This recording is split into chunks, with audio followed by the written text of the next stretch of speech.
Il était une fois, كان يا مكان في قديم الزمان en arabe, once upon a time en anglais, Pam Mechad ou encore Aya Mahaze en hébreu. Pour ainsi dire, dans toutes les traditions, le conte commence par « il était une fois » ou une formule proche « jadis ». Il y a une universalité dans le conte. Par cette ouverture, le conte convoque le passé, un passé indistinct. Il convoque des histoires qui nous adviennent et qui font résonance dans le présent. Il en a la mémoire. Cette formule d'ouverture est comme une clé qui invite à entrer dans un monde qui est celui du conte, celui de l'imaginaire. C'est un peu comme une formule magique. Elle nous fait voyager en remontant dans le temps, un temps indéfini. Trouver un moment de salut en remontant dans le temps, le passé, n'est-ce pas une fonction thérapeutique du conte ? Un thérapeute, lui, a à faire rencontre avec le sujet souffrant. Et un sujet qui souffre a du mal avec lui et avec les autres.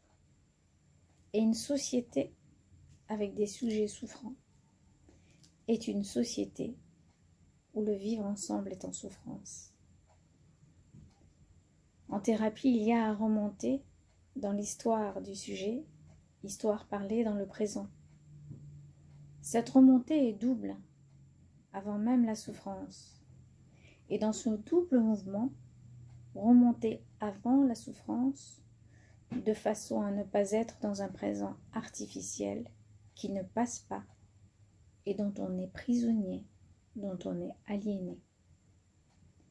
Cette remontée permet de faire advenir une prise de conscience, la souffrance au présent peut être alors dénouée. À travers la dimension universelle du conte, nous est transmis un enseignement. Nous est transmis un enseignement qui est partagé. Nous est transmis une sagesse. Un sujet se raconte, dit quelque chose de lui en thérapie.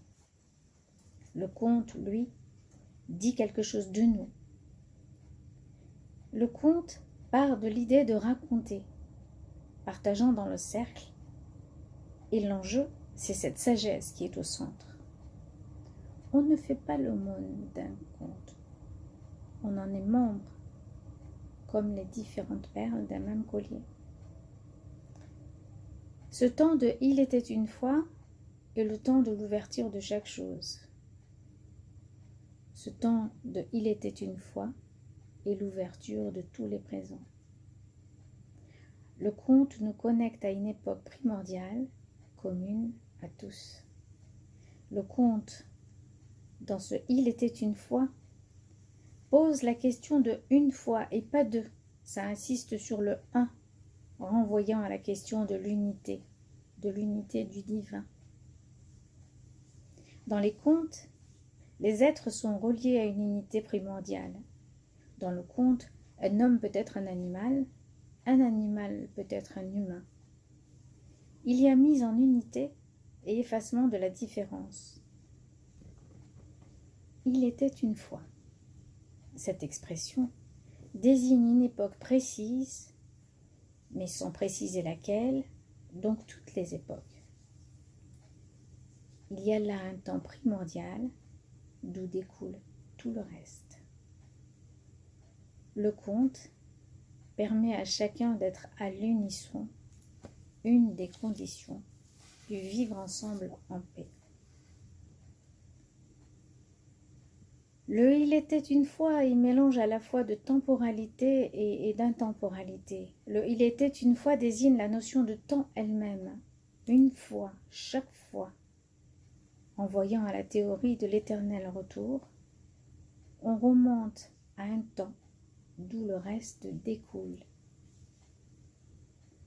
Pour illustration, les contes et comptines pour enfants sont le plus souvent fondés sur la répétition, le rythme.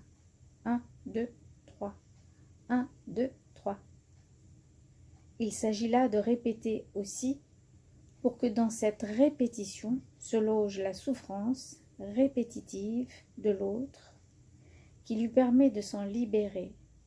Une répétition non pas triste mais joyeuse, médiatisée dans et par le conte. L'histoire en mouvement invite l'autre à être en mouvement, permettant à chacun de s'y inscrire, de s'y projeter. Cela produit cet unisson, et en ce sens, le conte peut en dire à une fonction de lien social. Il en va de même pour les contes pour adultes, où la répétition d'obstacles à franchir est présente. La répétition devient un plaisir qui donne l'énergie pour affronter la répétition de sa propre vie, et donc est salvatrice. Rabelais, qui était aussi médecin, écrivait des histoires et des contes pour amuser et distraire ses malades. Des études ont montré que la perception de la douleur peut être majorée si le sujet n'a que cela en tête. Mais si une histoire est contée, l'attention est déviée, ne se portant plus sur la douleur en la majorant. On sait que le centre de la douleur et celui des émotions sont en lien étroit. Car le centre de la douleur jouxte celui des émotions. Parlant de la médecine, il y a à convoquer le passé. En effet, le caractère, la force, la puissance de l'écoute a été pratiquée bien avant qu'on la théorise. À l'époque des Grecs, on parlait d'humeur en renvoyant à l'émotion. Et les médecins au temps d'Hippocrate ne pouvaient être considérés comme tels que s'ils avaient maîtrisé l'art de la rhétorique. La parole est au cœur du soin, mettre des mots MOT pour éviter les mots MAUX.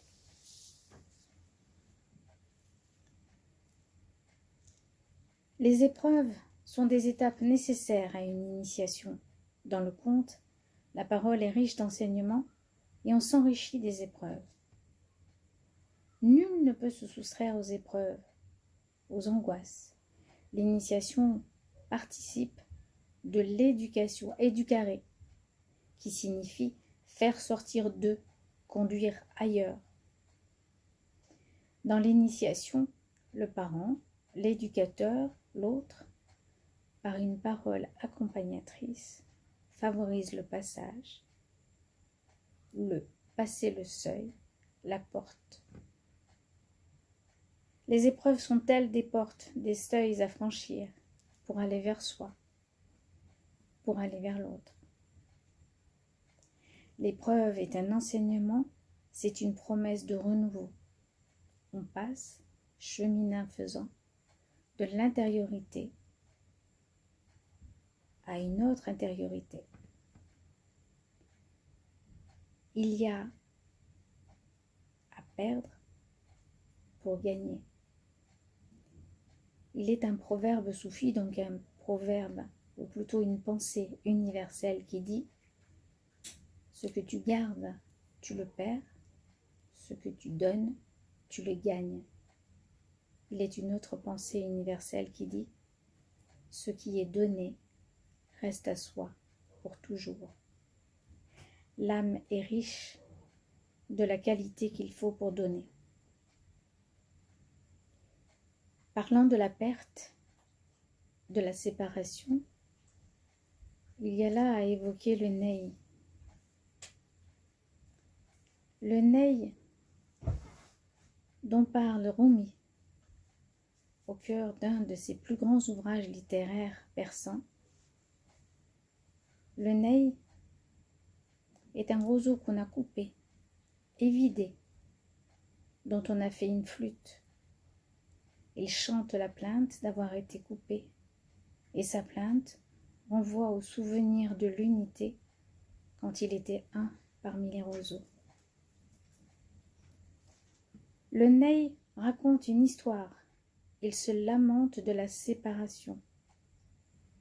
Il parle de la douleur, du manque lié à l'absence. Et cette lamentation est aussi celle de l'âme qui aspire à trouver son origine.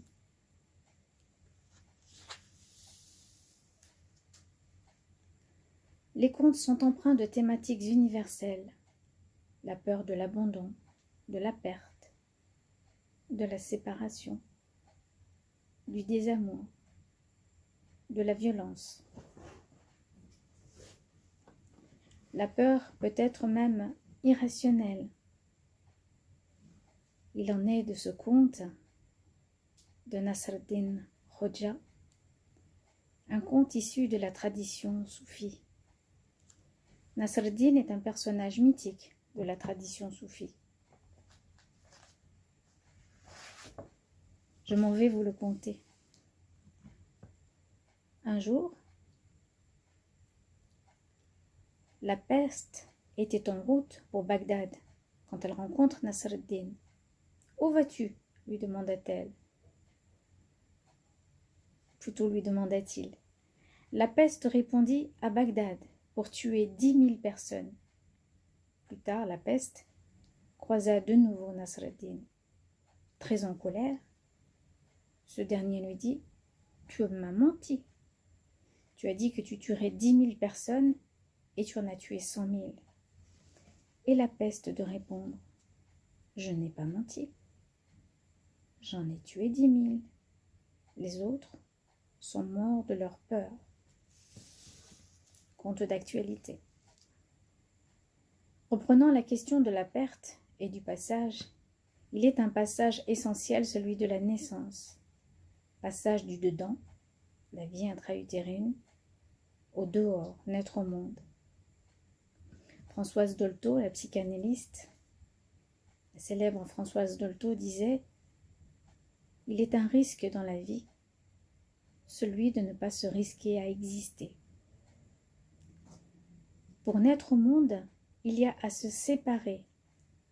Première séparation dans quitter la matrice, qui se dit de la même façon en arabe et en hébreu, rahim, rahem, ce qui renvoie ainsi à la notion de miséricorde, de la compassion de la mère.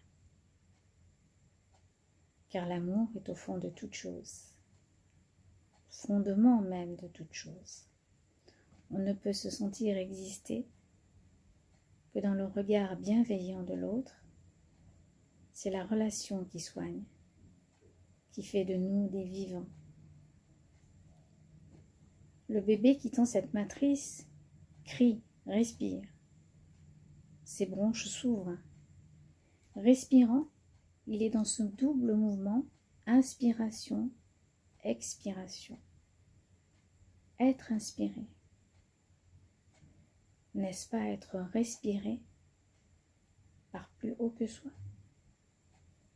Dans cette séparation, le bébé n'est pas seul. Il y a cet autre qui n'est pas encore tout à fait autre, la mère, dont la voix est essentielle, enveloppante, sécurisante, et qui lui est familière. L'homme ne peut vivre seul. C'est le sentiment de sécurité, besoin fondamental de confiance, éprouvé dès la petite enfance, qui donne le là, du vécu, de l'expérience, du cheminement. Et les besoins de base non satisfaits empêchent le désir d'émerger. Et le conte est aussi parole de désir.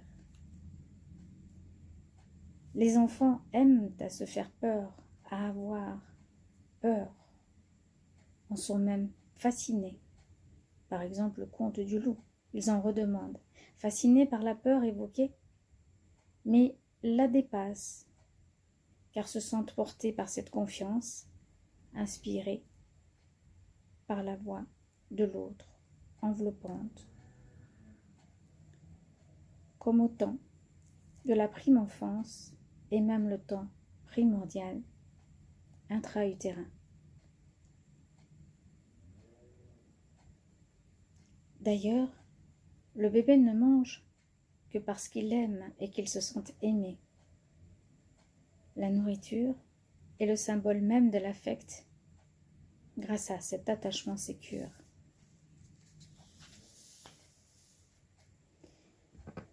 Se séparer pour aller vers soi, pour advenir en tant que sujet, avec sa propre identité, et en cela faire l'expérience de l'altérité. Remontant dans l'histoire avec un grand H, cet aller vers soi, c'est aussi le lech lecha en hébreu, le va vers toi, que dit le divin à Abraham, lui disant va vers toi, lech lecha, quitte ta maison, le beit, qui est aussi en arabe et en hébreu le seuil, quitte ta maison et va vers toi, tu seras père d'une multitude. Se séparer, quitter la matrice pour aller vers soi, perdre pour gagner et advenir.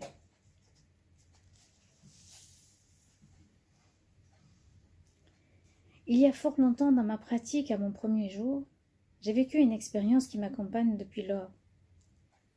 C'est l'histoire d'un jeune homme qui, d'une très imposante stature, face au poids plume d'alors, il sortait de prison et venait à son premier rendez-vous, adressé par le juge. Au seuil de la porte, je l'accueille et lui demande « Vous êtes ?» Il me répond « Je suis toxicomane. » Je répète ma question « Vous êtes ?» De nouveau, il me répond « Je suis toxicomane. » Je lui repose la même question « Vous êtes ?» Et là, de me dire « Mais vous n'avez rien compris à rien. Je vous dis que je suis toxicomane. » Je le regarde et lui demande « Qui vous l'a dit ?» Et il me répond « Le juge. » Je lui demande alors « Qui a-t-il écrit sur votre carte d'identité, monsieur ?» Et là, il se pose 1, 2, 3 secondes et il me donne un nom et un prénom. Je le regarde et je lui dis, en citant son nom et son prénom, « Bonjour, monsieur. » Et là, cette personne d'une imposante stature change de visage. Ses yeux deviennent ceux d'un enfant. L'émotion est visible sur son visage. Et là, il a ce geste qui m'accompagne depuis lors. Il essuie la main sur son pantalon, l'essuie, me l'attend et me salue. Dans une forme de dépersonnalisation, pas au sens psychopathologique, il ne se reconnaissait pas comme une personne, mais comme l'objet d'une conduite, la conduite toxicomaniaque. Il s'était désigné, car était désigné comme tel par l'institution, réduit à un comportement et non à qui il est. Il y a eu un moment de basculement dans la relation, c'est-à-dire de court-circuitage de cette pensée en cet instant, dans son identification à ce comportement. Dans cette prise de conscience, un changement s'est opéré. Il est passé de « je suis toxicomane confronté au manque » à « qui suis-je » pour en arriver à pouvoir dire « je suis », non de son comportement, mais de son être. Annulation de toutes les identifications pour advenir. Il y a à ne pas se laisser réduire à ce que l'on fait, mais advenir pour aller vers soi, pour être qui on est. Sartre disait « L'important, ce n'est pas ce que l'on a fait de nous, mais ce que l'on fait de ce que l'on a fait de nous. » L'important n'est pas ce que l'on a fait de nous, mais ce que l'on fait de ce que l'on a fait de nous. Tout est vécu dans le moment présent, comme à partir du « il était une fois », le conte au présent dans sa logique narrative, dans cette réceptivité à l'autre, dans l'altérité. il y a à être là. Quand le sujet raconte son histoire, quand le conte se raconte et raconte, il y a à être là, présent. Le conte, en sa sagesse, a aussi, au-delà de sa fonction de transmission, une fonction thérapeutique. Le conte fonctionne parfois comme une parabole. Par exemple, la parole de Bachot, qui dit « Si tu as un bâton, je te le donne. Si tu n'en as pas, je te le prends. Si tu as un bâton, je te le donne. Si tu n'en as pas, je te le prends. » Bachot est un moine bouddhiste zen du Xe siècle, et à la question de son disciple, il a cette réponse. Parole étonnante, qui relèverait de l'absurde. Pour autant, elle est paradoxe.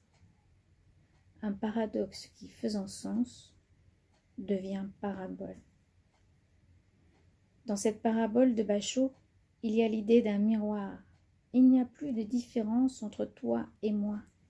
Dans la relation, au moment présent, rien n'est pris, rien n'est donné. Tout est là, dans la réceptivité, en ce moment présent.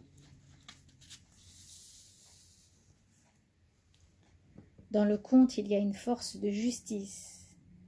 On s'en sort toujours. Et si d'autres ont vécu ces expériences-là, ces difficultés-là et s'en sont sortis, on peut s'en sortir. Dans le conte, il y a une forme de droiture. Le miroir de Blanche-Neige ne ment jamais. Dans le conte, il y a ce quelque chose qui enchante l'âme de l'autre. L'enchantement est aussi dans le rythme, le souffle, la voix de celui qui conte, aussi bien dans la musicalité que des silences, porteurs du beau. Le beau, reconnaissance de l'émotion procurée par la reconnaissance du vrai, de la beauté du monde. Émotion qui nourrit et élargit l'âme aux dimensions de l'humanité et du monde. Le conte a une fonction thérapeutique pour l'individu et pour le groupe. Il est porteur de compréhension, de respect et d'amour partagé. Il participe en ce sens à nourrir le vivre ensemble en paix.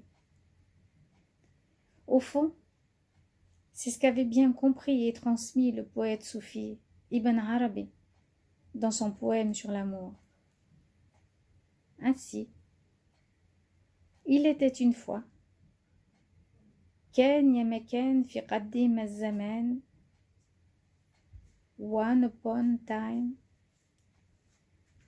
Pam Mechad, un très grand savant appelé Ibn Arabi qui disait ceci. Mon cœur est devenu apte à accueillir toute forme. Il est pâturage pour les gazelles. Il est les tables de la Torah. Il est les feuillets du Coran. Il est la Kaaba pour qui en fait le tour. Il est temple pour le pèlerin. Où que se dirigent ces montures, la religion que je professe est celle de l'amour. L'amour est ma religion et ma foi.